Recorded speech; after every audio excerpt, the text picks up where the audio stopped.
You are listening to the HP Outdoors Waterfowl Podcast, episode 77.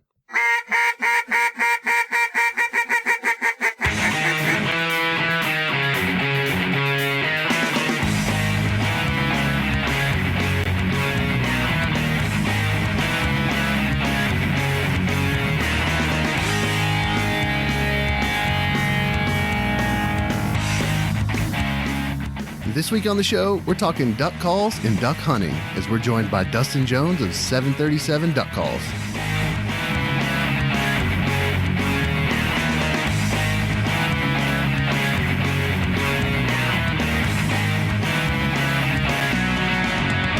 All right, welcome to the 77th episode of the HP Outdoors Waterfowl Podcast. We are your on-demand audio source for all things waterfowl and waterfowl hunting.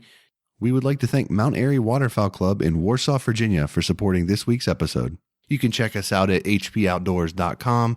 You can also find our show anywhere premium podcast content can be had. iTunes, Stitcher, Spotify. You can find us on YouTube. All over the internet, you can catch up with the HP Outdoors Waterfowl Podcast. If you're into social media, check us out on Facebook, Twitter, and Instagram.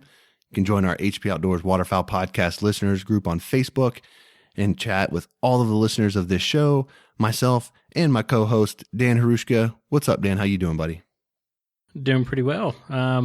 Right on my road, we have I go over railroad tracks all the time. And just recently, there's been a beaver that has set up in there and has flooded a very large spot of it. So there are so many birds, a lot of mallards, and then I was surprised to see like hooded mergansers in there today trying to snap some pics, but pretty cool to see driving by. That's cool. Hopefully it sticks around. Maybe you can get a hunt or two in there next year, maybe. Yeah, and I know that usually, they'll come through and try and break those up so the railroad doesn't get smashed at all, but we'll see. Well, this week we are gonna take on a fun episode talking about duck calls and duck hunting. And, this is probably a topic that's very near and dear to most of our listenership, as, a good percentage of our guys spend at least some time of the season pursuing ducks, even if your area is primarily, goose habitat or what have you. But we're excited this week to be joined by Dustin Jones of 737 Duck Calls. Dustin, how's it going, man? I'm good, fellas. How are you guys? Doing great. Appreciate your time this evening and working with our schedules. This podcast is actually being recorded on March 29th, and because we've got some scheduling conflicts coming up over the next couple weeks, so we knocked out a couple this week. And I do got to say, fellas, as a Penn State alum, I am really excited that Penn State basketball just won the NIT. I mean, I'm sure no one else cares, but I'm pretty excited about that. So. Yeah, I cared because Oklahoma State was in there and they got beat. Yeah. Yeah, I mean, as a Penn State fan, we don't get to celebrate many things in basketball. So, we'll take an NIT championship when we can get one, but I digress. So, anyway, we wanted to talk this week a little bit about, a variety of topics surrounding, duck hunting. And, as a guy who has a call company, and a guy who's involved in a waterfowl duck club, you can kind of cover the gamut. And we're excited to have you. We're excited to have 737 as a supporter of our show, and all the exciting stuff that's coming along with that. So before we get too far into this, for anybody that might not be that familiar with 737 Duck Calls and kind of what you got going on there, talk to us a little bit about the call company that you've got, sort of how you got your start, and sort of, how the company has evolved into what it is today. Yeah, so we started back in late of 2015. My partner and I, his name's Kyle Sanders. We've been friends for a long time, hunted for a long time together, and I tinkered around with building duck calls back when I was in college, and I learned how to. My dad always been into woodworking. I learned how to use a wood lathe from my step grandpa. He taught me how to use it. I was just kind of always fascinated with it, and I'm an engineer by trade, so fascinated with how things work. So I started tinkering around with it in college. made a few this and that, and some things came up, and I kind of put it on the back burner for, I don't know, probably 5 or 6 years. And then one day Kyle was like, why don't you make duck calls anymore? And I was like, God, I don't have time. I had this new career and all these other things going. And he kind of didn't say anything about it. And then he kept mentioning it. And finally, I was like, all right, yeah, I'll pull it back out and play around with it. So, I mean, long story short, I played around with it for probably another year and a half before, I got something I really liked. I had some other guys blow it. They really liked, had some guys in the industry help me on a few design flaws that I had that we wanted to get worked out. And, the next thing was, and a lot of people know my partner Kyle, and when you do something, you do it big. And so he was like, hey, if we're going to do this, let's go all out, So we jumped headfirst into it, put a lot of time and effort into marketing, and, we didn't even have a name yet. So we thought, well, what can we name it? There's so many different call names out there, and, some of them, they don't stick with you, So we thought, well, what about 737, the name of the duck club? It's a number. Nobody else has that as their call name, and it rolls off the tongue fast. So that's what we went with.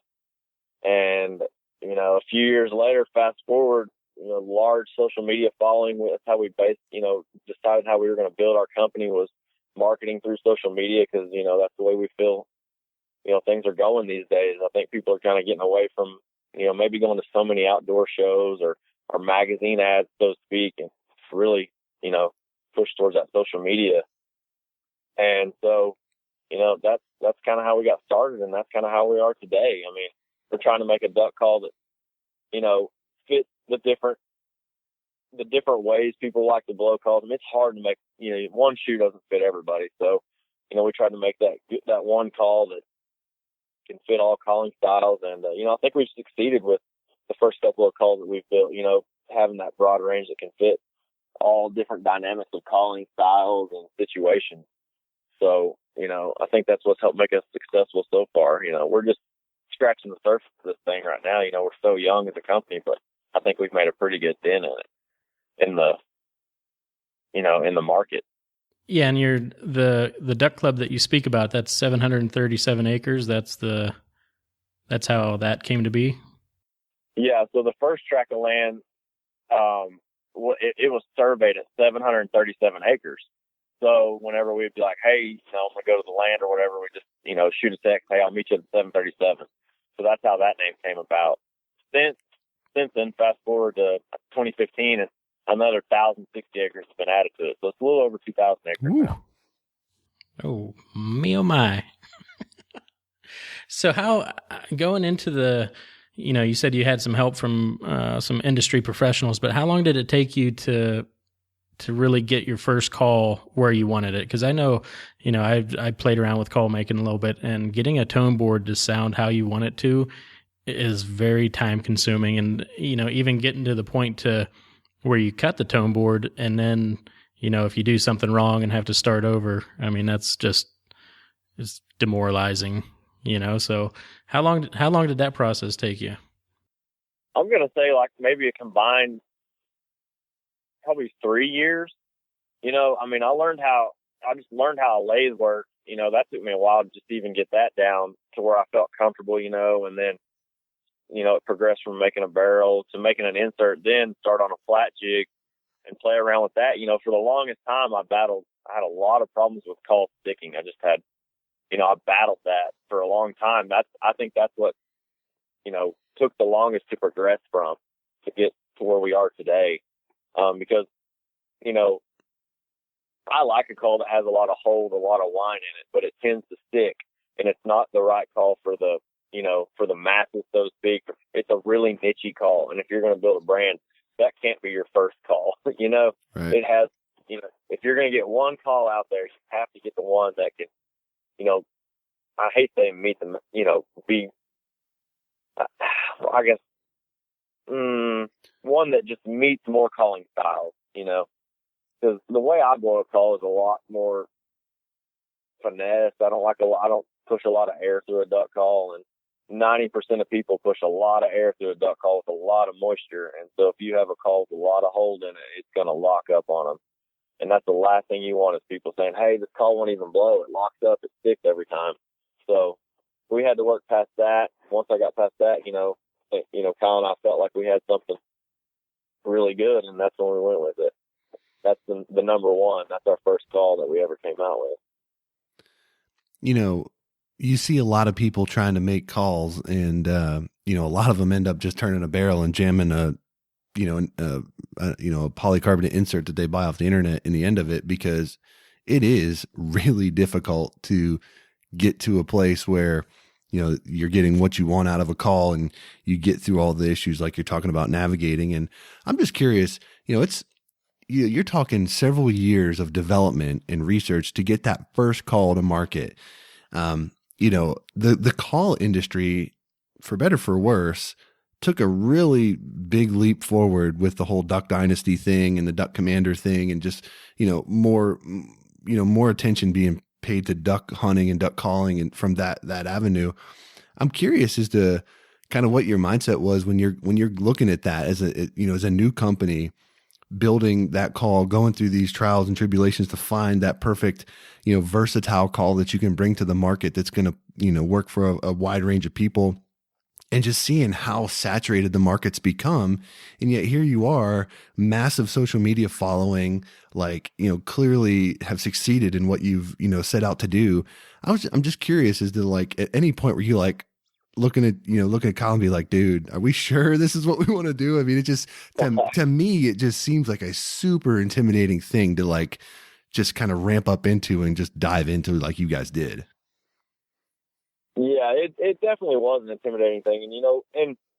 And, years past, guys who own call companies are all world champions. And, right. They have incredible duck calling resumes. Whereas neither Kyle or I have that resume. We're just duck hunters, and we just, I enjoy building calls, and it's just, it was intimidating, but, Kyle and I both have the same mindset. If we're going to do it, let's just go all in and see what happens. At that point, we had nothing to lose, and everything to gain. So we just went head first in it, and, we're trying, you have to wedge yourself into that market. Like you said, it is a saturated market. But I think if you do things right, you align yourself to the right people, like I think we have, we want people to think about our brand. That's why we align ourselves with Sitka and Yeti and, brands like that. When you think high end, that's what we want people to think about our, our calls are just a little bit more than most. And people, we don't want it to deter people. We want them to think, well, why is that one so much more? Is it that much better? And so, that's why we don't have, a lot of companies have calls where you can buy wood barrel with a polycarbonate insert or full polycarbonate calls. Right. We've decided to stay away from that. We're going to try, I don't want to say, we don't want to devalue our brand, but we want to stay on the upper end. We do one sell a year. We don't have a lot of sales. We want to maintain that we're high end brand, we are. And, we think that we make the best duck call in the world. Yeah, and I definitely love it. I've had it for a week or so here and love running it. And I want to go back to the social media, because your pictures are some of the best, for a call company. So do you own a camera, or you have, I know, we just had Ted on here. I guess it will be last week from when this airs, but, you have a lot of people helping you out on the camera side of things. Yes. No, I do not have a camera. We surround ourselves. We're fortunate to have some of the best, in my opinion, waterfowl photographers there are. Wes Morrison hunts with us all the time. Every time we go out to hunt, we make it a point to have a photographer with us, because the amount of content that we have to create to provide that stuff for, our followers, it's unreal. It's unbelievable how much you have to have. If you think about posting three times a week on 4 different social platforms, that's a lot of content. So we have Wes Morrison and Todd Manning, and we brought Ted Wells out, there's Reagan Renfro. There's a lot of guys around that are pretty close to us, minus Ted, but that they love coming out, and they provide us with such quality content, you know, and we can't even thank those guys enough, because like you said, we want to, that's really important to us, is to give that high end look. You know, we have to have that high end imagery to, you know, tell our story. So you'll see, like, on our social media platforms, it's our story. You know, it's at the club. It's 737 people related. It's not, you know, we don't pull a lot of pictures. We don't pull pictures from, you know, other places and things like, you know what I'm saying? We just try to tell our story. Right. Mm-hmm. Yeah. I think it's interesting. You know, you touched on this earlier, but you know, the companies that are really thriving, you know, at least in my mind, are the ones that have sort of, you know, adapted their approach. And, you know, you see the social media aspect of this, and the companies that are focused so much on content. And why I think that's important is because we were talking a little bit before we started recording tonight. You know, it's so important to connect with your end user, whether it's a customer of your calls or a listener of our podcast. You know, we want to break that third wall down with that person and say, you know, this is who we are. We're duck hunters just like you are. And we want you to experience, you know, what we're experiencing. And building that connection is something that has evolved with the evolution of social media, to where, you know, back in the day, as you mentioned, you might go to a show and stand in line to wait and shake, you know, Kelly Power's hand, and, you know, or meet Field Hudnall or something like that, where now, you know, I can click over to your social media and see how you guys are doing it at the club, like what you got going on at each part of the year, like how you're, you know, working calls and all of that stuff. It's like I can get a really good grasp for the type of people you are, you know, all of those sort of things. And it just builds that connection with the end user. And I think that that's one of the most positive things that has come to from social media. I mean, there's definitely a lot of negative that has come from social media, but I think, you know, that aspect of it has been really valuable. And clearly you guys have been able to capture that spirit really, really well. Yeah. I mean, yeah, like I said, you know, it's important to us, like we were talking about earlier, to connect with the people that follow us, to make sure that we're interactive with them. I mean, you want to have that connection, because you know, even if it's, you know, say if it's the younger guy, I mean, I couldn't in a million years, when I was younger, growing up blowing Rich and Tone or whatever it may be, think, oh, Butch is going to, you know, he's going to answer my phone call when I call Rich and Tone and order a call. You know, that didn't happen. So now with social media, you know, like you said, it brings that next level of communication in between, you know, the companies and their followers. So we feel it's really important to maintain that, you know, always tell our story on our social media. That's the most important thing to us, is high quality imagery, and it's our story, you know. So we don't want to be telling anybody else's story. So what did you, I'm just going back to the whole call making thing, but did you work a lot with acrylic calls as far as when you were starting to make them, or did you design everything on wood? Yeah, everything was on wood, because when I was in college, I couldn't afford to buy a bunch of acrylic. I turned a lot of cedar, just for pure design purposes, and then sound, you know, I would do a lot of, we just have so much hedge here in Oklahoma. So there's a lot of guys in Oklahoma that make, a lot of, self bows, and they use a lot of hedge. So I can get hedge just, you know, by the truckloads if you want. It's really cheap. So I use a lot of hedge and a lot of cedar. So yeah, that burnt hedge is one of my favorite looking calls. Yep. Yeah, it is really nice. It's right up there with African Blackwood for me. African Blackwood is just, it's so pretty, and it's just so dense. The sound quality is second to none. So let me ask you a basic question about duck calls in general. And this is for someone out there. You know, we get a lot of guys listening to our show that are just getting into, duck hunting, or maybe they've got like a cheap call from Dick's Sporting Goods or something, and they're looking to, you know, step up their game and buy a good quality call and learn and take things seriously. What would you say are some important things that, a guy in that situation should consider when exploring duck calls? And just kind of some of the basic stuff. Like I think a lot of guys that are just getting started probably don't know the difference between a double reed and a single reed and what that offers you and things of that nature. So can you touch a little bit on that and sort of, give our listeners a little bit of, some things that they may want to consider when they're looking for either their first serious duck call, I'll call it a serious duck call, or, if they're looking to just add another quality call to the lanyard or something like that. Yeah. So, I think I tend to think a little differently than most people do whenever they talk to beginners. I always try to, if somebody comes to me and they're just starting duck calling, I will always try to get them to buy a single reed. And the reason for that is because I think if you learn on a single reed, your overall calling will be better in the long term. You're more versatile. I think it makes you have better air presentation, things like that. That's my personal, belief. A lot of guys come to us like, I need your easiest double reed, and double reeds are easier. They don't require the perfect air presentation because you're breaking over two reeds instead of one. So it's hard to, overblow them, and you get a lot more rasp with, little air pressure in a double reed. So for me though, I like to tell a guy that's just getting into duck calling, hey, if you start off on this single reed and you learn how to blow it, you're going to think yourself in the long run because you're going to be able to do more on it, in my opinion. But as far as quality calls go, like you said, there are so many on the market. I look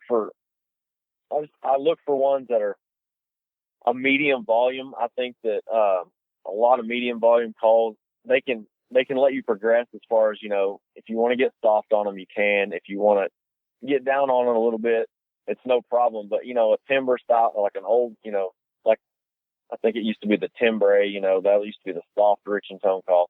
But calls like that require a lot of finesse, great air presentation. So my recommendation to a guy would be, get a call that's like a medium volume. That way you can work the range of it and not worry about overblowing it, not worry about locking it up because you're putting too much air.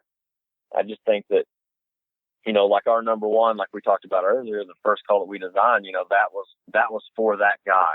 It's for the guy that needs that medium volume call that can do all sorts. That's what I hunt with. I hunt with a number one. And it's as loud as I need it to be, and it's as quiet as I need it to be. So, that's my 2 cents for a guy that's looking to get a new duck call. And, I don't know how you guys are, but when I get into something, I'm like, oh man, I could probably get it for, a little bit cheaper, but I always end up buying the most expensive thing after I bought the cheaper one. Yeah. So that's actually, I always say, that's actually a good question. Something I wanted to ask you about as far as, what about someone who's they're looking at, like the various materials, the hedge, the acrylics, the things like that. How does someone that doesn't know much about anything, how do they navigate that piece of it? Well, I think that, a lot of people, when they get on there, they look at the price of it, and woods are a little cheaper. And so that may be the call they go to get introduced into our brand, but, on our website, we tell you about, the versatility of the different woods and the different materials, but, acrylic is always going to be more durable. Wood tends to swell, and, I don't know how many times, my call's stuck. It's from, getting wet and swelling up. I think for a beginner, I would definitely choose an acrylic because, wood, they're real finicky as far as like maintenance wise. And for a guy that's never had a high end call, I think that, I would steer away from that. I was going to say, I like your approach on the choosing a mid to upper range duck call. And it's almost like you have to feel them out. Like, do you want to get serious about this, or do you just want to go out and maybe hunt a couple times a year and be done with it? Because in that case, you don't want to spend too much money. But if you really want to learn how to call, then, like you said, you're going to end up buying a nicer one if that's really the route that you're going down. So I do like that approach. And that's almost the same, like I said before, we were talking to Ted last week, and, should you go with a higher end lens, or are you going to be disappointed with that kit lens that comes with your camera?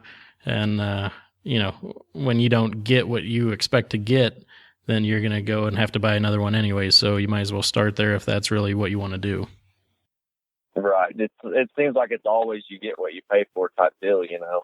So for me, you know, would I rather have 3 or 4 $30 calls hanging off my lanyard, or would I rather have one nice one? Personally, I would rather have the nice one, but you know, that's not the way some other people think. But if you get a call that, you know, can do it all for you, you know, you might as well. I mean, I literally have one duck call on my lanyard. And I carry one goose call. I don't carry, you know, a multitude of calls. I never have. So, you know, that's why we built a call, you know, the one call for, you know, every aspect of hunting. Yeah. We've built double reed, and then we have the Savage, which the Savage is more for the guys that, you know, they're seasoned callers, you know, and they like to put a lot of air through a call, because you can put as much air through that call as you want, and you're not going to break it. You're not going to overblow it, but yet it still has that bottom end whine. You know, a lot of guys that are blowing in heat competitions will use that duck call. So it's for, you know, and we say it's more of the expert caller, you know, so we don't get a guy that, you know, is buying that first duck call to buy this call and expecting, you know, to sound like $1 million on it, but it's going to be a harder call for him to blow. It takes a lot better air presentation. So that's the biggest issue I see with guys, you know, just getting into duck calling, is just bad air presentation. Because if you have bad air presentation, it doesn't matter what call it is, you're more than likely going to lock it up. Mm. Yeah, I think that's a fair point that warrants, you know, some discussion a little bit, just because, you know, when a guy's researching or he's flipping through the Max Prairie Wing catalog or whatever, he's going to see all these types of calls. He's going to see stuff that's, you know, you'll see terms like timber and, you know, cut down style and all competition stage calls, all of these sort of things. You know, what are kind of some of the major differences that someone, you know, if we're breaking this down to the simplest level, when you hear those kinds of terms and a guy sees that, how's he supposed to navigate that? Like, what exactly does that mean to someone when they say, like, well, it's a cut down style call? Like, what does that mean to someone who doesn't know what the heck they're looking at? You know, reading those descriptions would be exactly what I would say to do, and find a call that, you know, it says it's versatile. You know, that call that, you know, can do it all. That's what I would look for. I wouldn't look for a call that says for competition or for experienced callers. I would look for the call that says, you know, it's more versatile, good for all hunting type situations. Just keep it basic, because if you get a call like a stage call, I mean, you're going to put so much air through it, you're not going to enjoy blowing that thing in the field. I can tell you that right now. So you'll leave it at home, and then you'll feel like you wasted your $150. Yeah, and I think one thing to do also, you know, if you find a company that you can interact with online, like we were talking about with the social media, get on your Facebook page and ask, you know, this is a situation that I hunt, what would be the best for me, and go from there. So, you know, ask the guys making the calls what it's really good for, because even sometimes the descriptions might not be 100% accurate with what you're going to buy. So I think that's another way to go about it as well. Yeah, exactly. And, you know, we get messages, you know, daily of people asking, hey, you know, I hunt rice fields, or, you know, I'm in the timber, or I hunt open water. Well, you know, we're going to steer them in the right direction. But another deal that we do is, you know, hey, if you get a call from us and you don't like it, we'll give you your money back. 100%. No questions asked. That's what, I mean, we want you to be satisfied. You're spending the money, and we want you to be happy with it. We'll tune it for life. We don't charge you to return it. No questions asked. If you don't like the call and we can't make a compromise with another one, we'll give you your money back. It's very important that people are satisfied. I mean, it's, you know, guys are spending their hard-earned money on these things, and they're not cheap. So we want people to be satisfied, and we want it to work for your hunting situation. Yeah, that's huge, because, you know, if you go onto any internet forum and ask for a duck call recommendation, or, hey, what do you think of 737 duck calls? You know, every fanboy out there of their particular call is going to recommend that one. And then they're all, you know, at some point you're going to get several posts of, go to the local sporting goods store and try them, you know, and try, you know, see which one fits you and see which one you like. And let's be practical. not everyone has the time or the ability to go to a store that's going to carry a solid variety of all the calls you'd like to try. So having the confidence to be able to order one and know that, like, hey, if it's not a great fit for you, you're not married to that call. That's awesome. And that gives you a lot of confidence. And I can't tell you how many guys I've seen say, hey, I got my call, sounded great when I got it, took it apart to clean it or do something, and I can't get it back together, and now it sounds like crap. Being able to send it back and get it retuned is also incredibly valuable. Yeah, and even here where we are in Oklahoma, I mean, you think a lot of people think, oh, the waterfowling in Oklahoma, it's top notch. Well, we have a Bass Pro and a Cabela's, and I can't go blow 3 different brands of calls there. Right. So a lot of people don't have the access. We are in Max Prairie Wings and in a couple of smaller stores, and people have the opportunity to blow them there. But, another thing that I found too is a lot of guys, when they go into, a store or wherever it may be, a show or whatever, they're not very confident in themselves. So it's hard to blow a duck call in front of a bunch of people if you're not confident in it, so I don't think you're getting a real feel for it. So when we say, buy the call, if you don't like it, we'll gladly take it back. But it gives the guy an opportunity to blow it in his comfort zone. You know what I'm saying? So he can take it home, try it out for a few days, and not feel pressured to buy something that he wasn't real comfortable with. Yeah, and I tell you right now, too, you can go to outdoor shows and blow calls, too, but there's nothing more intimidating than picking up a call that you're not super confident on and blowing it in front of the guy who made it, who may be a world champion or whatever. Like, it's just like you're just standing there just getting judged, right? I mean, it's super uncomfortable. Yeah. So being able to blow it, it's that whole like singing to the steering wheel thing, blow it in your house, blow it in the car and truck, whatever. That is definitely the best way to know for sure if it's a call that you're going to be comfortable with. Exactly. I mean, it's a no pressure situation for you. I mean, I can't pick up any duck call and just go to town on it. I mean, every call takes a different type of air presentation. It takes a little getting used to. So why not give yourself in-home trial, I guess you could say.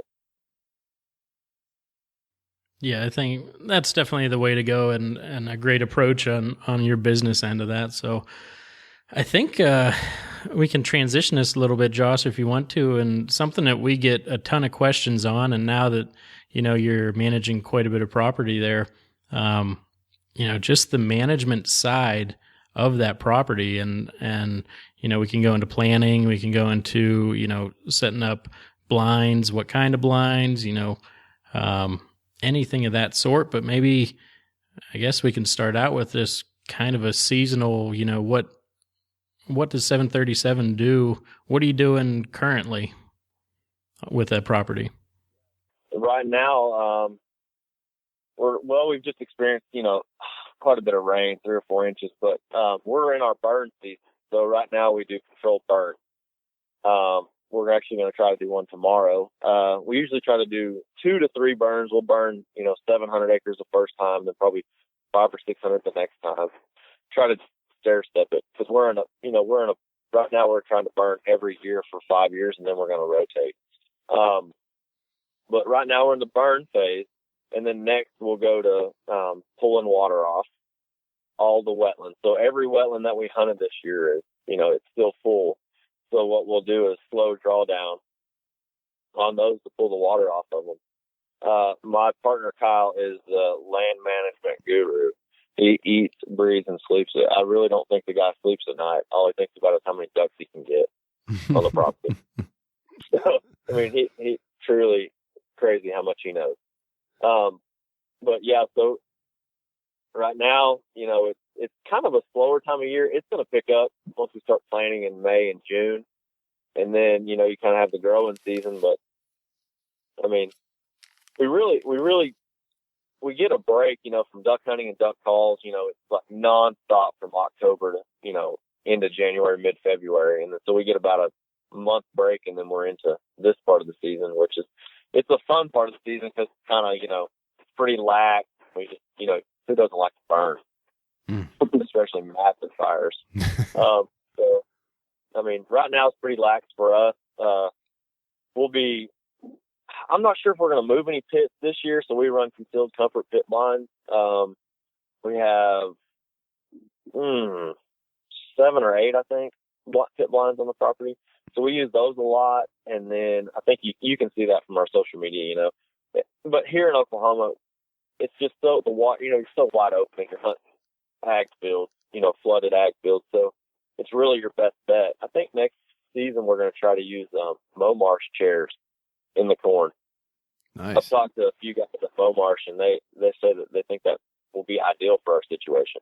And I talked to Ira at Max Prairie Wings, and he said it'll be perfect. So that allows us to be mobile because, you know, those ducks, they're going to move as they eat that part of the corn out. You know, they're constantly on the move. So we try to be mobile. You know, we made panel blinds this year, just, you know, hog wire and fast grass. I mean, it's a cheap way, it's fast, and that hog wire you can leave it in the water and you just move it and go. Slap a couple of T-posts in the water, you're ready to go.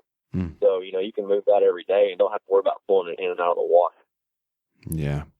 So you guys are obviously doing this on a much larger scale than the average guy. I mean, you're talking a couple thousand acres where, you know, somebody, another guy might just be managing a couple small little areas. But being that you've had the opportunity to learn on a much larger scale and experiences, you know, things that have worked really well and probably some things that didn't work so well, what kind of tips would you have for a guy who's got the back 40, to use the cliche term, that he's trying to manage a little bit to attract ducks, to his property?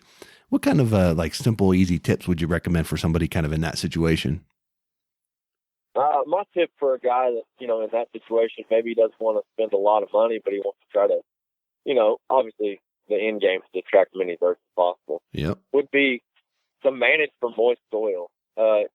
Use the natural wetland plants that tend to grow in those areas. I mean, crops are expensive and they're a risk. I mean, you never know if they're going to make it. I mean, you got so many different factors, but it tends to be a higher success rate with native plants. So we have smartweed and barnyard grass and all these native plants that we have in a couple of moist soil units, and man, the birds, they just absolutely love it, and the thing about, smartweed and the moist soil units is they'll use it pretty much all year until it gets really, really cold, like when everything's froze up, then they'll start hitting those high carb foods, corn and Milo and things like that. But moist soil, man, I just feel like for the money involved in it, it's just disking and flooding and knocking the tops off with a brush hog is one thing that you can do, and that really just throws your seeds back down for the next year. It's just an inexpensive way to hold birds for a long period of the season, in my opinion. Yeah, one question I had, and just from things that I've heard around here, and I know in my area, like if you say I was to dam up a spring or something like that, like if it gets over an acre, like you have to have a permit for it from the DEP. So like if you're actually trying to make a pond or something like that, but I don't know if that's a yearly, if you drain it and try and go with that. So do you guys, you said you had some natural wetlands on that property. So with those and the burns that you're talking about, do you guys have to get permits for that? Or, do you have any kind of environmental regulations with the pumping water and draining those lands at all? So you have to have a water pumping permit. It says you can pump this many acre feet per year. Basically, that's all you have to have. I mean, the property is enrolled in a program called the WRP, the Wetland Restoration Program. And so, we're just managing the there were natural wetlands that were done away with for farmland, and then now they've been brought back into wetlands. So there's water control structures, everything. We pull all the water off so all the plants can grow, or we can put crops in, and then we're able to put the water back on. But the worst thing for a property is have water on it year round. You can't grow any food other than the invertebrates that are in there. I was gonna say, and as far as the controlled burn goes, do you get permits for that? No, with that we just notify the local fire department, let them know we're going to burn. We build we build fire breaks around the whole property. Just take the tractor and run a couple passes with a disc, and then we'll actually go to the fire break and back burn about 20 yards. So then we have a total of about 40 yards wide from the property line, and then we just fire hell off. You just let her rip. Gee, so I guess the next biggest question that we get is, what are you planting? What's a good thing to plant? And I'm going to just speak to ducks because that's what you're pulling in. So, a guy has a small piece of property. What can he plant in the wet parts to get some ducks there? Yeah. So, I mean, another good crop, we plant corn, milo, millet, and moist soil. So, another good crop for that small time guy, I think, would be, milo. Milo is extremely drought resistant. It's easy to plant. You can broadcast milo. You don't have to drill it. Crops get expensive when you're starting to get to buy drill and, things like that. But milo can be broadcasted. It doesn't require a lot of fertilizer either, but it's good drought resistant crop. Plant a lot of milo. Corn is just another level. But I mean, if a guy had the money and could put a 40-acre plot of corn in, he would hold every duck in the county. Corn is king. So yeah, it truly is. This is actually our first year for corn, so it was quite a different experience for us. Birds, they act funny in corn. I mean, it's not like anything I've ever seen before. They will feed all night, and then you won't see them the next day, and then as soon as the moon changes, bam, they're gone during the night, and then you have them all day.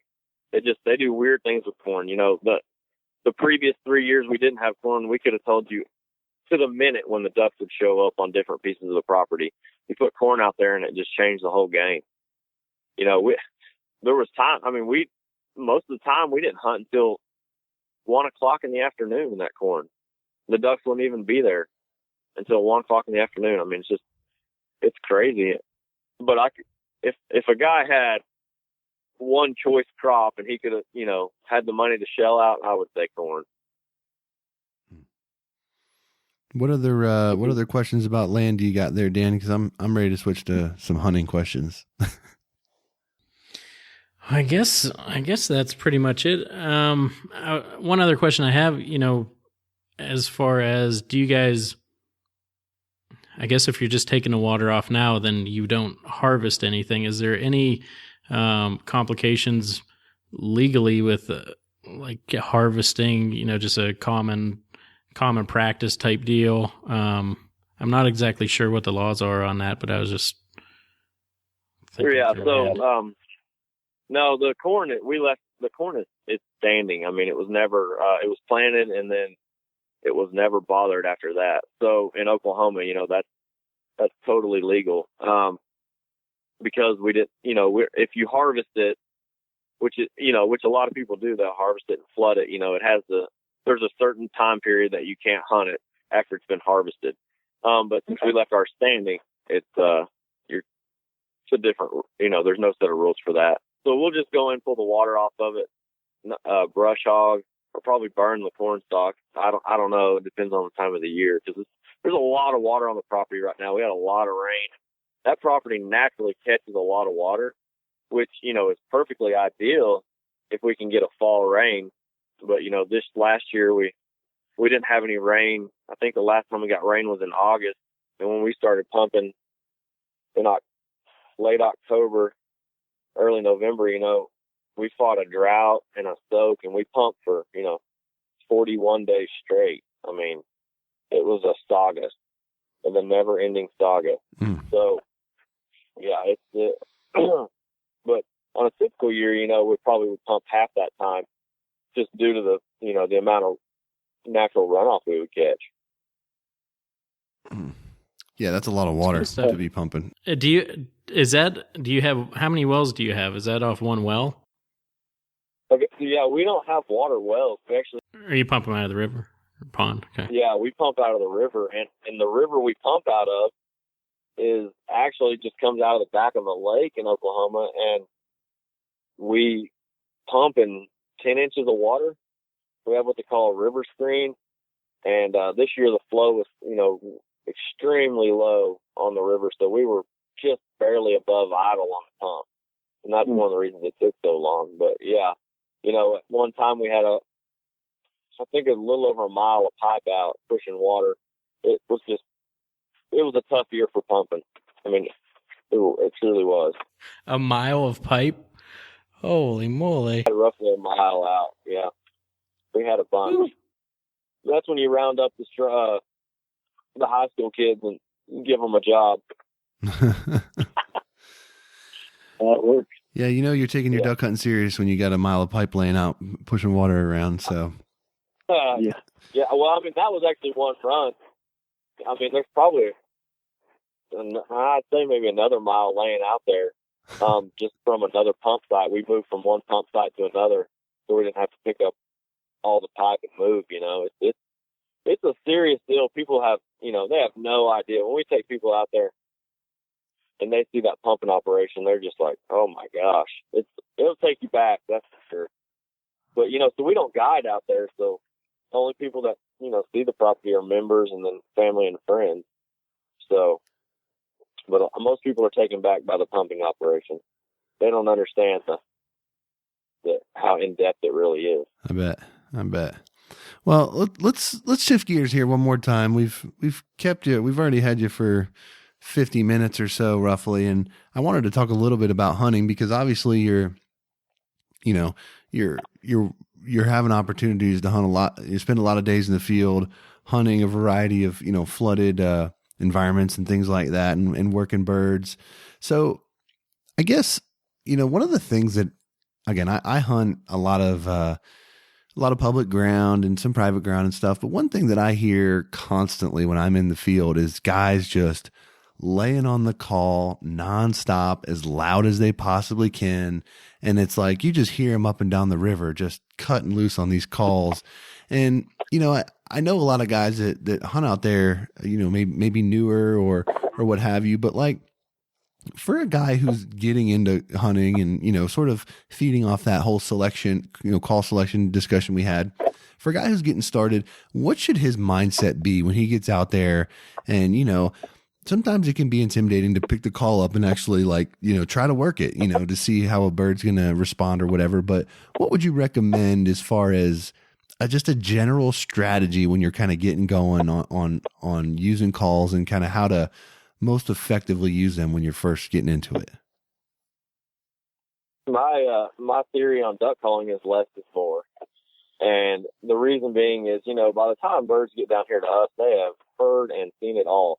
So, I've found over the years that, here less is more. I mean, I literally just feed, chuckle at ducks and then 3 or 4 soft quacks at most. That might be the biggest cadence I ever do. The most important thing that you can do is put yourself on the X. I mean, right. Let's be honest with each other. And sometimes I know that's not possible. You may be running traffic and stuff, but, yeah, so I just truly think that most guys, they get out there and they just think that they have to blow a competition routine at ducks.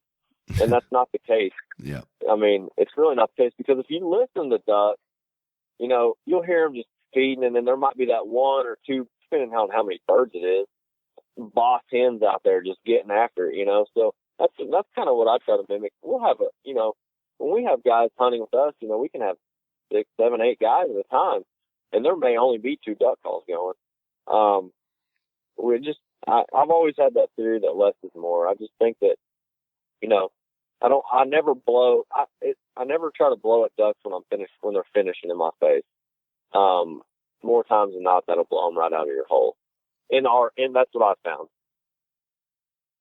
Yeah, and I think, hitting them, you always say hitting them on the corners and making sure that they have enough room to make a turn is always, what you always hear. And I think one thing that I try and do if I'm out with someone that isn't a great duck caller, if I'm calling just a little bit, I'll either tell them to, try and mimic what I'm doing a little bit, like opposite of me, or, try and mimic the duck. Whenever they make a sound, try and do the same thing they're doing. And And that just gives them a little confidence. Like, I heard it, I know I can make that sound.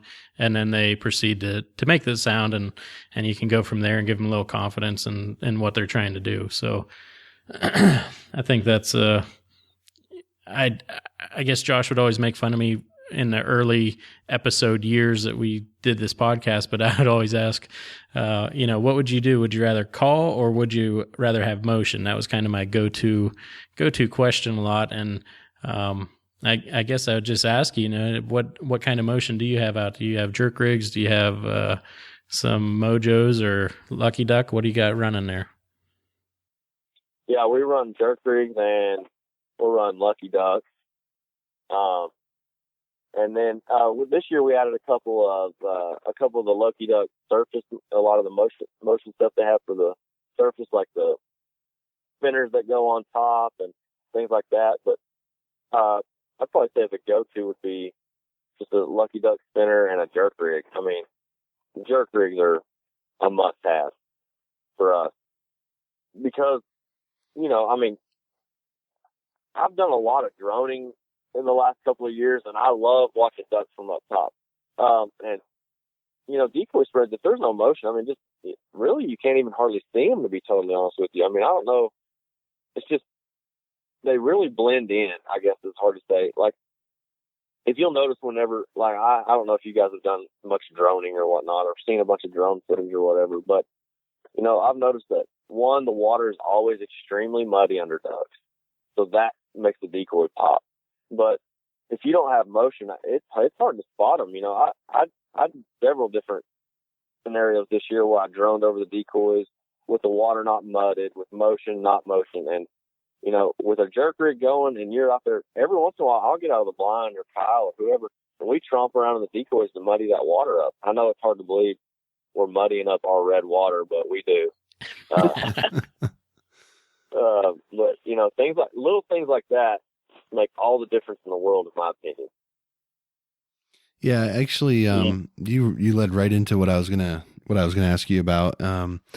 Talk a little bit about your decoy setups. A lot of guys spend a lot of time asking about, how many should I throw? And, what if I would pick up, I picked up 6 dozen, widgeon on sale, are those going to cause me problems if I don't, have widgeon in my area or whatever? We get all kinds of questions about decoys and stuff like that. And sort of what's your approach to numbers and sort of setups, when you go out? So as long as I'm not on a major feed, I try to throw the bird decoys out, in the same quantity. If there's 500 plus birds in this one area, obviously that's not feasible. But we typically run bigger spreads as the season goes on, unless we're standing in the corn. Then we'll throw literally maybe a dozen decoys out in a spinner, and that's a whipping on its own. But typically, I'd say anywhere from 2 to 10 dozen decoys is what we typically run. And, like I said, it just depends on the situation.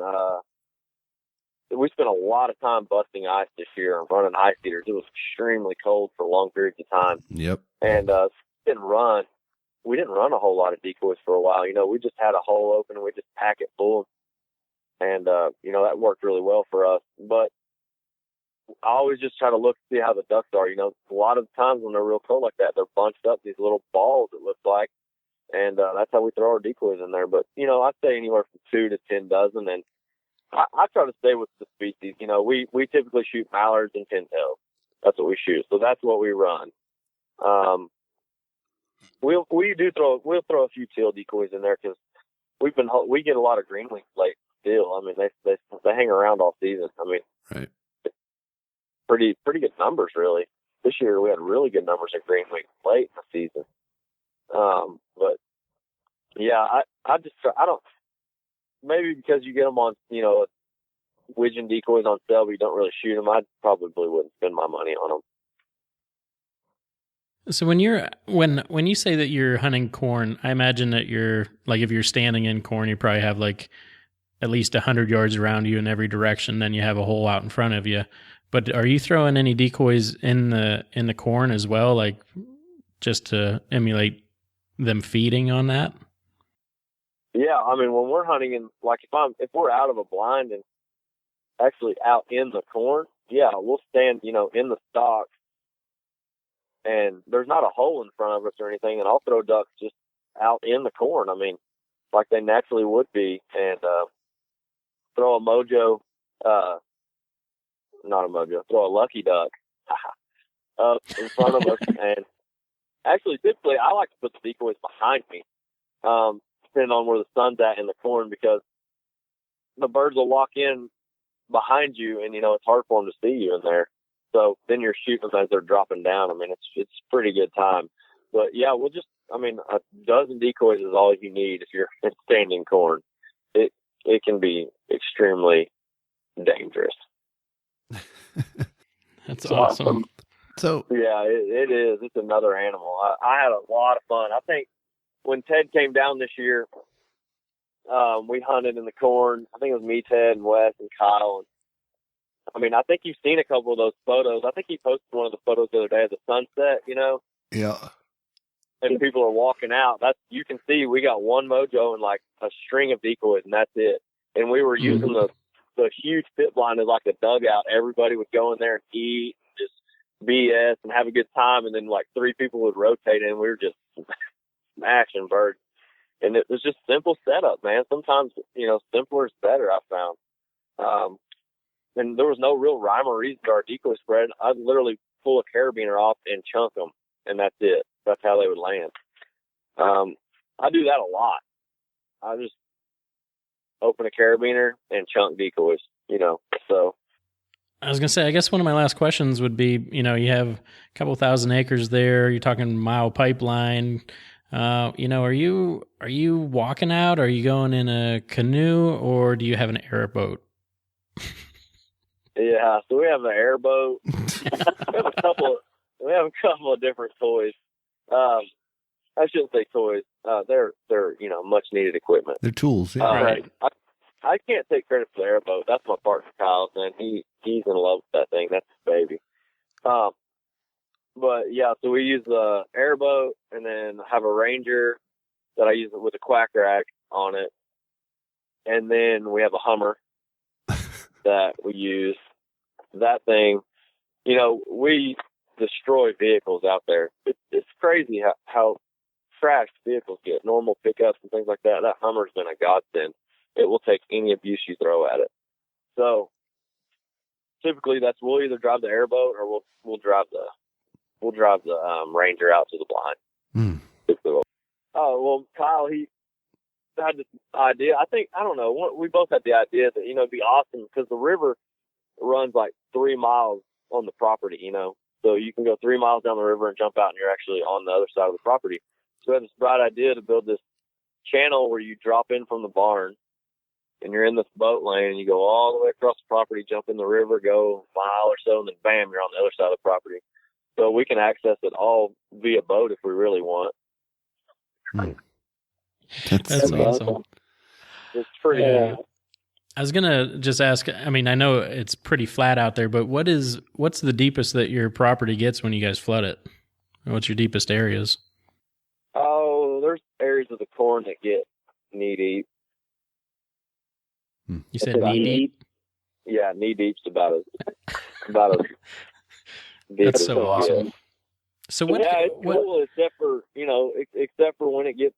We had a couple of 0-degree days here, and the ice got so thick that the airboat was on top of the ice.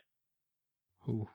Yeah, that was my next question. It can't, if you're in the 20s, it probably starts crusting up a little bit, I'd imagine, if it's no wind. Yeah, it definitely does. I mean, ice eater is an invaluable tool. So we ran a lot of ice eaters this year, and we fought a lot of ice. I think a lot of people did. We have a couple of members that are members of the Duck Club. They're also a member of White Oak Duck Club. I don't know, or Duck Woods in Arkansas. And they battled ice all season long, apparently, is what those guys were saying. So it was an ongoing battle, but with water that shallow, it's inevitable. So I got a couple questions just about like Duck Club life in general, because we kind of where we're at, we're not in like a major flyway like that. So we don't get duck clubs quite like that, but there's smaller clubs for goose fields and stuff around our area. But how do you, when you got a club with a bunch of membership and, how ducks work, you have the X and there's only so many of those particular spots on a given piece of property. How do you kind of deconflict that when everyone probably wants to get in a handful of spots? And I'm assuming everyone can't go to every spot, all the time. So how do you guys deconflict that? Yeah, that's a challenge. I mean, it's a challenge in itself, but there's only 10 members. So not an abundance of people. Gotcha. Yeah. And, with conflicting schedules, it's very rare that you get all of them out there. Matter of fact, I don't know if all of them have ever been out there at the same time. So, that's not as big an issue. Obviously, this year was a little different with the corn, cause that's where all the ducks wanted to be. So, we had to split up things like that, but it wasn't as bad. It's not as bad as what it may seem, because the memberships, there's so few of them. Yeah. I didn't know if there was like 25 or 30 or, I didn't know how many there was. So 10's a manageable number for sure. Yeah. So you got 10 members. If they bring a guest, you got 20 people and there's, 8 blinds and then, an infinite amount of number of spots you can hunt. Mm-hmm. So, I mean, it's not too bad really. It's not, how many, but once you get, go ahead. I was just going to ask you, how many bands did y'all take off the club this year? 2. Yeah, 2. Wow. It seems like every time I look at, Wildfile magazine and these places where they have the band stories, it's all kind of down through your neck of the woods. So I thought you were going to say like 30 or some crazy number. No. Oh, I wish. No, that's pretty, it's pretty rare really. I mean, yeah, I know what you're talking about in the Wildfile, but no, I think it was 2 this year. And it seems like it's been a few every year, So, this year was the first year, I got a new dog this year and, he's got 2 bands under his belt in his first year. So nice. He had quite the season. Yeah, that dog, he's got it made, man. He's a Southern Oak Kennels dog. Nice. So, nice. Yeah. So. Cool. Well, we've had you for over an hour now. What else you got, Dan? Anything you wanted to run by Dustin here before we let him go? I mean, this doesn't help with the duck depression by any means, talking like this. So it's no, but that's I just want to say kudos to keeping with the whole duck call thing, and like you said, 3 years to get what you want. There's a lot of people that would not last that long. So, I mean, congrats on where you guys are at, and you have a great thing going there. So, I enjoy the conversation. Yeah, I appreciate it, guys. I mean, seriously, it's been a good one. I appreciate you guys just giving us the opportunity to sponsor the show, So, there's a lot of other call companies you could ask, and we appreciate it. Well, we're certainly excited about partnering up with you, and we know nothing but good things are on the horizon for 737, and we're looking forward to seeing it along the way. And why don't you, before we wrap up here, let everybody know where they can check out your stuff on the internet and Instagram and Facebook and all that good stuff. Yeah, so you can check us out at 737duckcalls.com. Facebook is 737 Duck Calls. Same on Instagram. And then we also have a 737 Duck Club Instagram. I don't know if a lot of people know about that. And then my personal Instagram is djones737. So if you can't find out what's going on with us between those 4 avenues, then you'll never know. But yeah, definitely. I mean, if you guys are in the market, anybody's in the market for a duck call, please just send us an email. You can call us. Our personal phone number's on the website. If you have any questions, just let us know. We're glad to help. If you just want to call and talk duck calls, love to. So, like I said, if you buy a call from us and you don't like it, don't sweat it. We're here to make you happy. So yeah, that's all I got. And another thing on the 737 website, there are sound files for the calls. So I know a lot of companies don't have that, and that's one of the first things people ask for. So go on there, listen to it. If you like the sound of it, then, try it out. If you don't like it, you got the guy to talk to. So good stuff. Yep. Well, cool. Well, I think this has been a good chat. Hopefully you guys learned a little bit about 737, picked up some tips for helping you to manage some of your property, and maybe a tip or two that might help you kill a few extra ducks this upcoming season. So I think with that, we'll go ahead and finish this one out. All right, that does it for episode 77 of the HP Outdoors Waterfowl Podcast. We'd like to thank Dustin Jones of 737 Duck Calls for being our guest this week.